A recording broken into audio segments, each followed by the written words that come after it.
Today's daf is Lamed in Torah Ohr, and we're beginning at the end of Chavtes Amud Dalet, or the second side of Chavtes. So now that we've explained the meaning of the different parts of the Avodah and the base of Mikdash, we can explain the idea of Chanukah and the connection to the candles. And also the word Chanuka, which the word Chanuka means dedication. And just as with Chanuka, we rededicated the base of Mikdash, it is reminiscent of the original rededication of the Hamizbeach and the Mishkan. The idea of all of them is that when you start off something new, you've got to give it a bit extra in order to get it going in the right way. Similar to when a child starts off on their first day, you give them presents and make an exciting atmosphere so that they get into it and they want to continue in this way. Now, the pasuk says Nar Hayisi in Tehillim, and some people say at the end of benching that Nar Hayisi, that I was young, and V'gam Zakanti, then I got old. So Nar Hayisi, based on Kabbalah, refers to the energy, the spiritual life force that Hashem gives to the worlds, and it's only in a state of nar, of youthfulness, meaning that it's small. Yosef is also called nar, like it says, "V'hu nar es b'nei Bilhah." He was youthful with the sons of Bilhah and Zilpah, the sons of the maidservants. He was friendly with them, but also we see this idea of being youthful and small. Similarly, we find Rachel called the small one. Leah was the older sister, and then Rachel was the younger one. Shem hakatana Rachel. And this word hakatana, it's got a hey and then katana because it's made up of these two parts. Hey, which refers to Malchus, and katana, small. That actually, because the energy in this world is in a state of Malchus, it comes from Malchus, which Malchus is about limiting the godly energy in order to give space for other. So that's why the energy is small, it's limited. Yaakov is the same thing. It says about Yaakov that Kikatanhu, he is small as well. Why? Because Yaakov is about bringing the great intense spiritual energy all the way down into Okav, into the heel. So that also is limited. His coming from here to there, and that limit and that sense of being defined is also small, because it's not like Hashem himself, who's unlimited. So in order to bring Hashem's unlimited energy into our Avodah, into our efforts to serve Hashem and to connect Hashem, it couldn't happen just through the daily Avodah. There has to be an initial big bang start off. And that is the idea of the original Chanukas, Hamizbeach and Chanukas HaMishkan, the dedication of the Mishkan, where the Nesiim, the leaders of each of the 12 tribes, brought extra Karbanos, more than the usual, and the Nesiim themselves were above the spiritual stature of the regular Jewish people, as well as their Karban, their sacrifice, their gift was more than the usual, and this allowed the Avodah, the service of Hashem and connecting to Hashem, to begin in a more powerful way, to let it afterwards continue. Similarly, in the times of the Shmerling, when they fought against the Greeks, so that was also a time of a new beginning. The Greeks didn't really want to stop the Jewish people from being Jewish entirely. They didn't want to kill them out either. They wanted to make them forget like we say in Nesiim, that they should forget your Torah and to remove them from the mitzvahs. They wanted the Jewish people to write, like it says in Medrash Rabbah, that you should write on the horn of your oxen that you have no part in the God of Israel. What does this mean spiritually? The ox represents the more passionate animal urge within us that is much more powerful and passionate than our sort of more human, rational, calm side. But they wanted us to remember that the animal is only for animalistic purposes. Don't use that passion for holy purposes. Don't connect the ox with its spiritual source in the Merkava and the holy chariot. and in spiritual worlds. And that's why they said, let's focus on the horn. The horn represents the external, the dead part, which is the animal as it is only in its physical self. Whereas if you elevate the animal, use out that passion for the holy, then actually it says that the animals on the four sides of the Merkava lift up the chariot and lift up the Adam, the image of the person on top, who, although seemingly Adam is higher, it's the intellect beyond the passion of emotions, but on the other hand, the emotions elevate the person, meaning like the Nefesh Elokis as well. Now, the Greeks didn't want that. They wanted them to say we have no part in Adam Elyon, in the supernal man, meaning which is a high level of godliness. And that's why they said, right, you have no portion, you have no connection to Hashem. Although the Jewish people were very small, they fought and had Mesiras Nefesh. They had self-sacrifice and willingly laid their lives on the side, risk their lives for Hashem.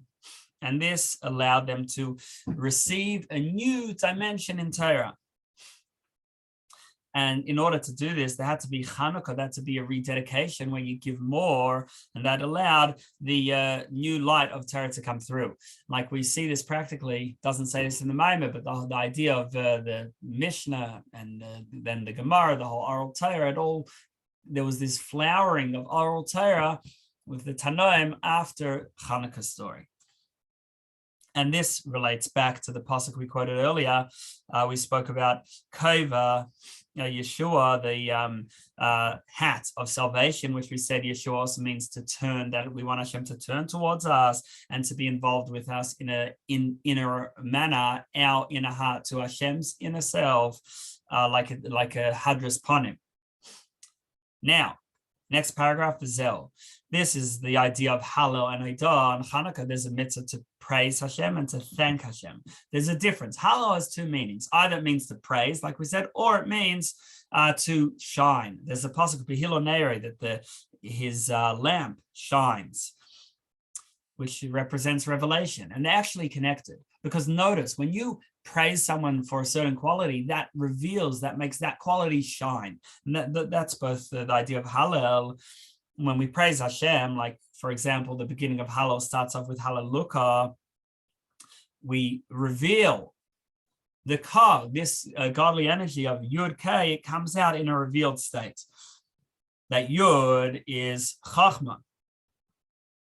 Chachma is the sort of human, rational element of ourselves.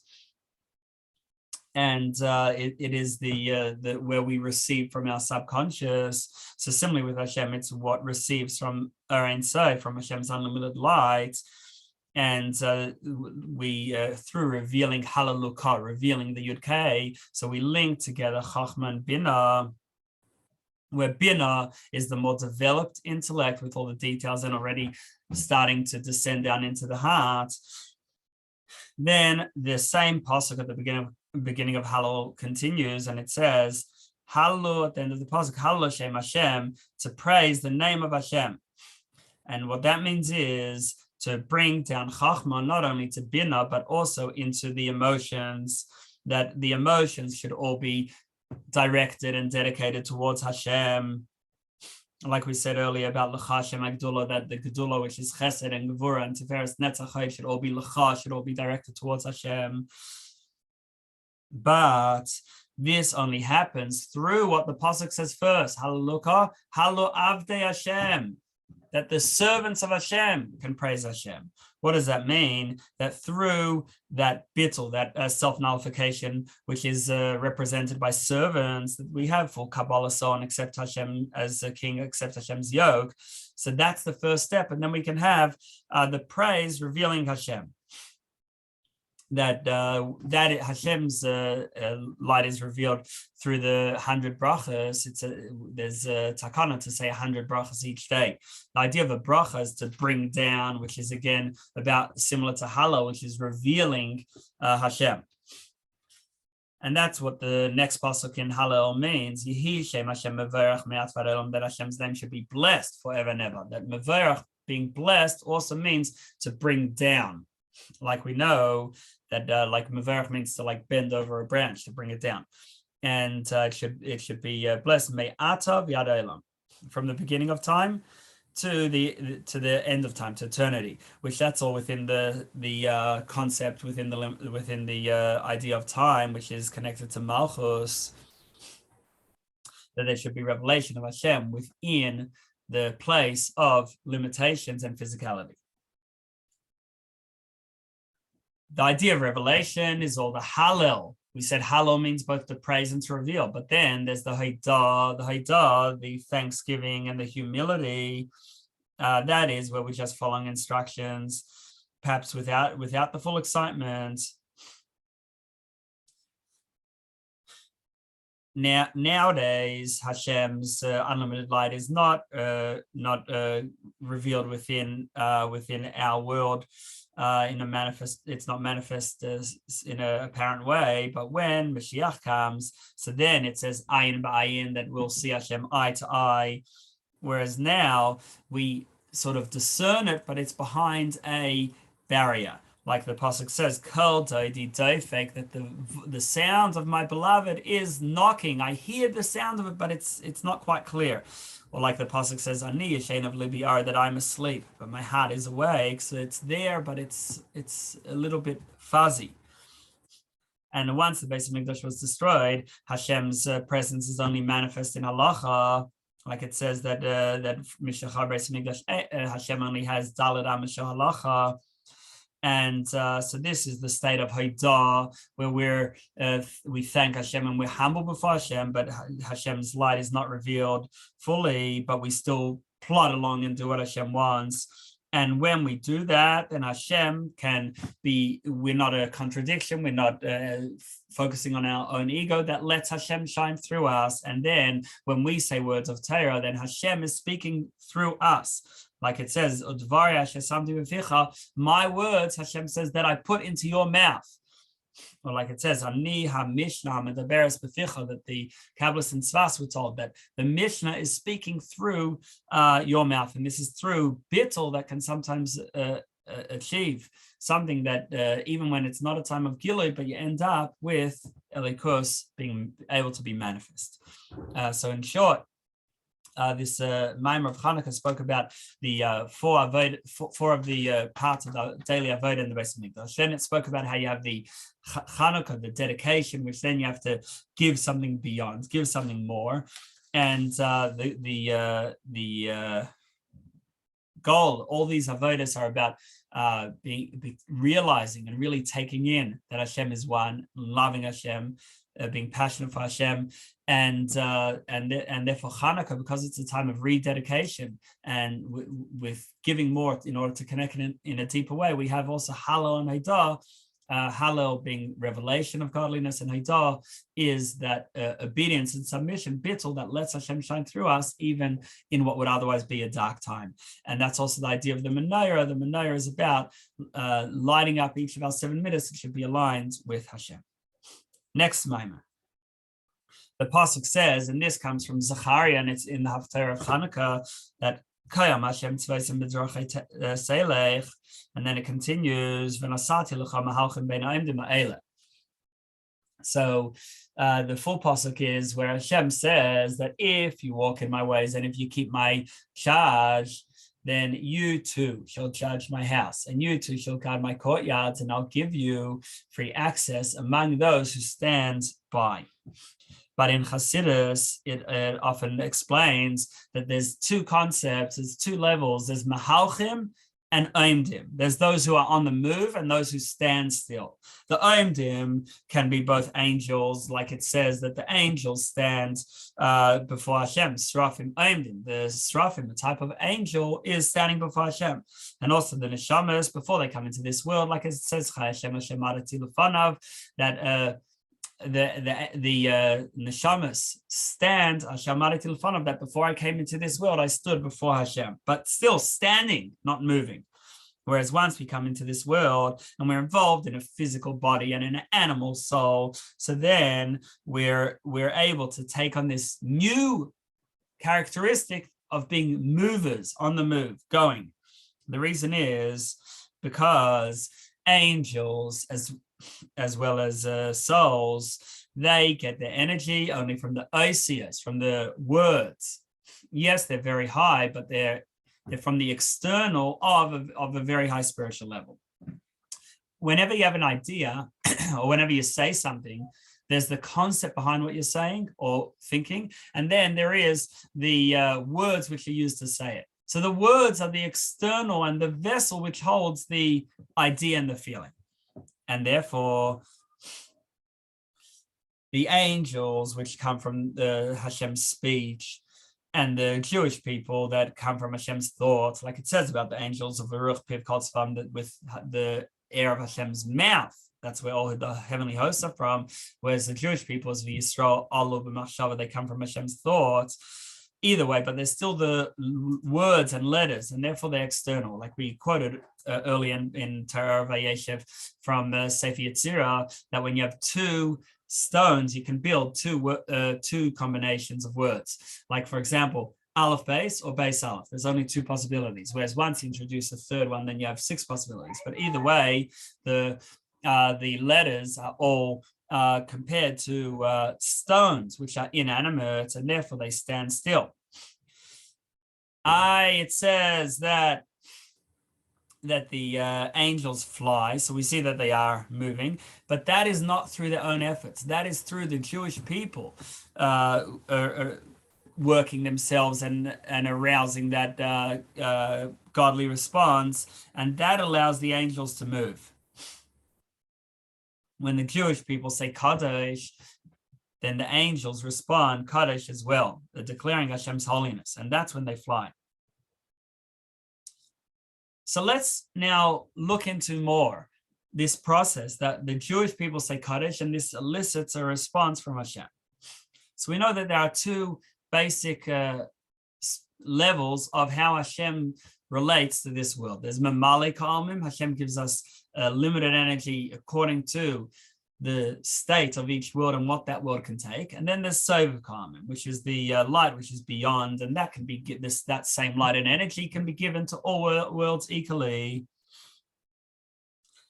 Now, the Mehalech energy is conducted through Malchus. Malchus is where we look at each at the other and its needs, like we say in Ashrei Chved Hadar Malchusai, that the honor of the beauty of his kingship. And then you have many different at the level of Malchus, you have many different distinct energies and different angels. And this multiplicity and beauty, all different colors and styles, that's the Hadar, that's the beauty. But it's only a limited energy. And when we say Kadosh, Kadosh, Kadosh, then we're trying to elicit something beyond. Kadosh means holy. What is holiness? Holiness is something which is beyond us, separated from us, above. And that is trying to elicit the Sovev energy, the energy which surrounds the worlds but can't fill the worlds in each according to its level. And what we want is that it shouldn't stay Sovev, but that the energy from beyond should become personalized. In other words, it should stay beyond energy, but we're able to take it in a personalized way. And that's what we mean when we say in the pasuk Kadosh, and we say it in davening, Kadosh, Kadosh, Kadosh, Adonai Tzvos Melech Haaretz Kavod, that we want it to fill Melech Haaretz Kavod. This beyond Sovev energy should fill the world. Now, Kavod is the same numerical value as 32, which Chachma has 32 parts. There's the Lamed base in the Sivas Chachma, the 32 pathways of Chachma. And Chachma is where Hashem's unlimited light is able to be contained within a sphere. It's like the mirror with us is where the subconscious reveals itself into the conscious mind. And it's referred to in the first bracha before Krish, where we say, Mara Masech Hashem, quoting from the pasuk in Tehillim, Mara Masech Hashem, that how many are your works, Hashem, Kulam Chachma Sisa, they're all made through Chachma. So we've got multiplicity, which happens through Mehalech, and then we say Mala Arts Kinyanecha. The earth is full of your acquisitions, which elsewhere we use the word kanei to acquire regarding chachma and bina. Now, what we're aiming for is a energy from Hashem, which is beyond the regular energy, which is embedded within the world and embedded in nature of the worlds, not just our world, but all the worlds. We want something beyond the save of energy. And when we are able to achieve that, so then we have a yichud, a unification of Hashem as he is beyond worlds with the Shechina's Hashem as he is involved and enclosed in each world according to each level. And we have them both come together. Next paragraph. Now we know this was also discussed in two previous Maimarim of Vayeshev that the neshama didn't come down to this world for itself because it's already perfect. Why then did it come down into this world? In order to refine the nefesh bahamis, the animal soul, and to subdue it and transform it into holiness, that all it should want is Hashem. And how does the Nefesh Bahamis achieve this? Through the guidance of the Nefesh Elikis, the godly soul, which thinks and reflects about Hashem Echad, how Hashem is the only real thing, and understands about it. Like the word Shema, to Shema Yisrael, listen, O Israel, also means to understand, to reflect and understand about how Hashem is one. And Echad includes three letters, Aleph, which is one, Ches is 8, and Dalet is 4. So Hashem is one in all 7 heavens and earth and in all 4 directions. That all existence is nullified before Hashem, the Aleph, the one, and Hashem remains, essentially Hashem remains unchanged from before creation. And the entire world is just like a person saying just one thing. So the entire world is just like from a statement of Hashem. It's like nothing effectively before Hashem. That's at the level of Shema. But then we have the level where we're within this world and we sense, like we discussed earlier, the Shvatim were within this world, sense the world as something real. And then we have the second pasuk of Shema Baruch Shem, where we acknowledge the world, but say, yes, even this world that we feel and sense and live in, that too is part of Hashem, and that's the Yichud Tata, the lower union. And that is how we acknowledge Hashem even after the influence of Malchus, which allows for other, and we say even there's only Hashem. And through having both the reflection of the Nefesh Elikis, the godly soul that sees only Hashem, and the reflection of the Nefesh Bahamis that says, despite seeing multiplicity, ultimately it's all Hashem. So that's how we get to V'ahavta, to love Hashem, b'chol levavcha, with our whole heart, meaning both with our godly soul and our animal soul. But in order to get here, we have to first say the brachas before Krishma in order to bring us to this state of understanding and feeling. And therefore, we talk about the malachim and how they praise Hashem and sanctify Hashem. And they do so with a lot of noise and a lot of passion. Because in order to achieve, in order to come to a love of Hashem, that the Yetzer Hara should also be turned over to Hashem, it's through a great battle. Like it says in the prediction, the prophecy about Yaakov and Esau when they were still in Rivka's womb, that the one will overpower the other, they'll be fighting. And like what happened later, that Yaakov fought with the angel of Esau, that they were wrestling until the dawn of morning, meaning that until the morning of Mashiach, where there'll be revelation of godliness throughout the entire time of exile, there's this state of war. But the Rav, the older brother, Esau, the more powerful one, who actually spiritually also has this, in a way, more powerful light of Tohu, the sparks of Tohu that then fell into this world, will serve the younger one, which is Yaakov, and Yaakov is Tikkun, where things are rectified. It might have less passion, but it's more appropriately directed. And the purpose of this falling of Tohu, of these sparks of Tohu, is in order then to bring them over, to bring the Nefesh Bahamis over, that it should return and it should the bad should be subdued and then transformed. And therefore, and in order to do this, we have to remind the Nefesh Bahamis about its source, that its source is actually from a high spiritual level. It's from the Merkava, the chariot, which has different animals on the four sides, and that represents the passion of the Nefesh Bahamis and of Toyo. And that's why we talk about the angels in the first bracha before Shema. And from that, we can then come to Shema and love Hashem truly with both parts of our heart, both our Yetzer Tov and our Yetzer Hara. And we bring this down through Shema, through reflecting on the fact that there's only Hashem, and we're willing to totally give ourselves over and give ourselves up for Hashem. That Hashem's to Hashem's infinite light, and we just want to just jump out of any containment, and be subsumed within Hashem. Next paragraph at the top of the second side of Lamed. Now it says, while there was Kriyas Yamsuf, the splitting of the sea, it says that the horse and its rider was thrown into the sea. Now a horse by itself cannot achieve very much good for people, but when you have a rider on it which directs the horse, then the horse can run faster than a person, and now the rider is directing it in the right way.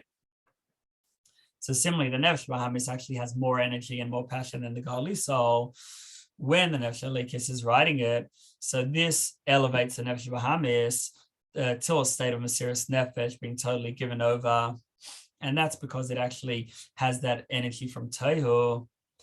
And that's what we mean when we said, as we quoted the pasuk before, V'rav Yavo, that the greater one, Esav, who's in a way greater, will serve the smaller one, to the extent that after Shema, we move on to the Amidah, to Shemoneh Esrei, where we're in a state of total bittul. At least that's the goal, to be in a state of total bittul before Hashem, to the extent that the malachim, they say Kadosh when we say Kadosh. And so we bring down this through Shemoneh Esrei. We bring down this Ohr Ein Sof to the extent that the malachim follow our lead. And that's the idea of Esrusa Lasata, that the arousal from below, in other words, our own efforts, then elicits this arousal from above that we should be bottled before Hashem, and then Hashem's light coming down to us. Now, next paragraph, Hinei Kach. Similarly, with bringing Hashem's light down to us, and that's through Torah. Torah is made up of 613 biblical mitzvahs and 7 rabbinic mitzvahs, altogether 620. 620 is the same numerical value as keser, meaning a crown, and a crown is what is beyond the head. It surrounds the head. So this is a makif energy, a save energy beyond what the worlds can take in. And that's where the Jewish people reach when they bring down Hashem's unlimited light. And that's why after the pasuk V'ahavta, which talks about our feeling towards Hashem, the next pasuk V'haya Dvarim speaks about Hashem coming down to us. We say V'haya Dvarim Eila Shanechem Mitzavcha Yom, that these words, Hashem's words, that Hashem is commanding us today, meaning that it's coming. Hashem says in the first person that I command you today, meaning it's coming from Hashem's essence, from beyond Hishalshalus, beyond the chain of evolution of worlds, without concealment. And then the malachim, they receive a ray from our Torah, like the pasuk says in Shir Hashem, Yeshevis Beganim, that the angels in the gardens of Gan Eden, and they wait to listen to our voice. They listen to our Torah, that in this world, then that the ray of that comes to the Malachim. And therefore the Malachim come and they celebrate our Torah. So the flow of spiritual energy that the angels receive from the Jewish people is both from below up, when we are rising and trying to elevate and connect with love to Hashem, and from above below, the Torah that comes back down to us straight from Hashem. And that's why we have two types of movement. It says Mehalchim in plural, because we have movement both from below to above, as we ascend with love and bittul towards Hashem. And then Hashem coming down to us through Torah, which is Hashem's wisdom and light coming down to us. And then that comes Omdim, between the people who normally would stand still, which is the angels. And between also means to the inside of the angels, that they should gain this idea of movement, both going upward and bringing downward. Next paragraph. Now the pasuk, this same pasuk from Zechariah and the Haftarah of Chanuka says in bדרכי selech, that if Hashem says, if you walk in my ways, concept is that the energy and the ability that the Jewish people have to elevate to Hashem and to bring down light from Hashem is because Yaakov goes from the very highest level to the lowest level. And through the Torah mitzvahs, which is the 620 pathways of Keser, of the light beyond, so that connects the above, the beyonds, together with us down here. And that's what it means. If you go in my pathways, the path is what connects two cities. You might have a highway connecting the two cities. So similarly here, we have this path that connects us within worlds and even within this physical world with the Hashem as he is beyond worlds, beyond Mehalech. And the path allows the flow from one to the other. And this flow happens through chesed, through kindness, and through emes, through truth. Like the pasuk says, Kol erches Hashem chesed emes, that Hashem's pathways are of kindness and truth. And we both go up to Hashem. And then afterwards, Hashem comes down to us. And that's why it says someone who says, I only have Torah, he doesn't even have Torah, because Torah is the emes, the truth, which is coming down from Hashem, whereas chesed is our efforts going up to Hashem, our mitzvahs in the physical world. And you need both. You need first the chesed, then you get to the emes. First our endeavor, and then the light from Hashem. Now the pasuk in Zechariah continues and says, "V'gam ata todin is basically you two shall judge my house." This idea of judgment represents gevura and reproving and keeping the nefesh habahamis in shape and knocking it when necessary, getting angry at it. And this is the concept. It talks about the sweat of the chayes, which is a type of angels. The idea of sweat, one of the causes of sweat is if someone's afraid, if someone's anxious. And this then makes heat and sweat, that normally water is cool and cold, but here the sweat is from heat. And then the heat pulls the water out of the body, and that's the idea of sweat.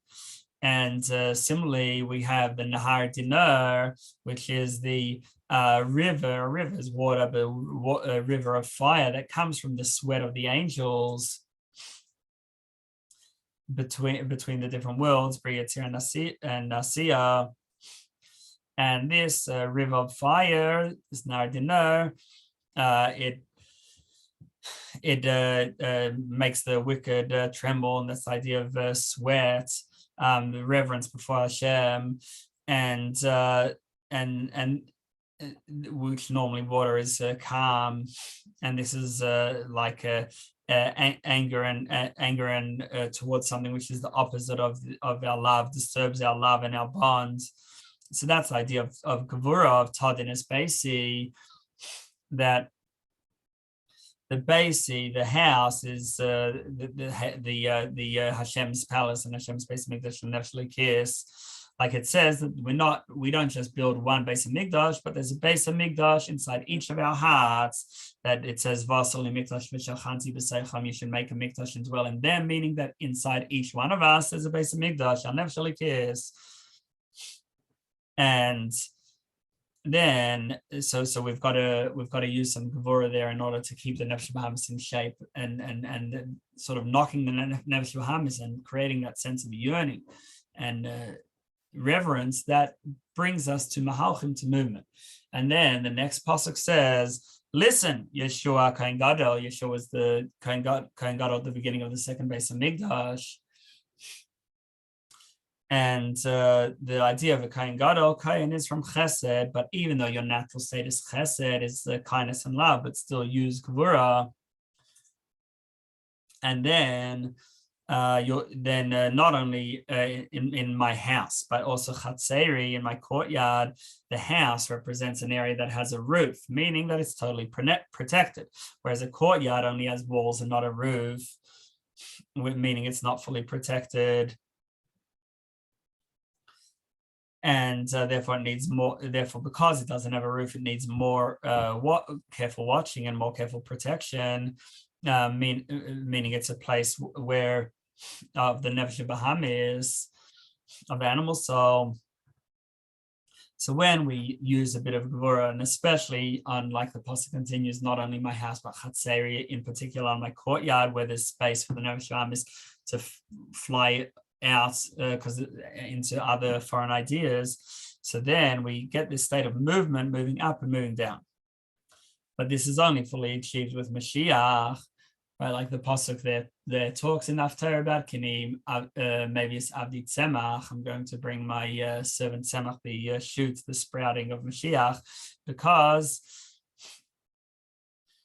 nowadays we have Ratzui and Shuv. We have the state of Ratzui where we're jumping up to Hashem in yearning and passion, but then Shuv where we're just following instructions. That seems to be calm and cold and dead. But when Mashiach comes, then Sovev will be revealed, darkness and light will be the same, and then there'll be movement, not only when you're jumping up with passion, but also we'll see the movements, the impact and godliness in the shuv, in the following and the instructions and just doing. But in order to get there, we have to use some gevura. And that's why the miracles of Chanuka and Purim began with a war. It was first a war, and then there could be the miracle and the day of rest, because the war is this idea of gevura. So either way, what we're out to achieve is Mahalchim, to be moving, and that means that we're yearning and wanting to connect to Hashem, want to live in a higher way, something that's really important. And when we do that, then Hashem's light comes over us, and then we can give some of that even to those that the malachim and the neshamas before that are not yet in this world, which normally are Omdim. And we do this all through gevura on the nefesh bahamis, directing it and making sure that it stays within where it should be and has this sense of yearning for something that is truly important. And that concludes the today's mimer and daf.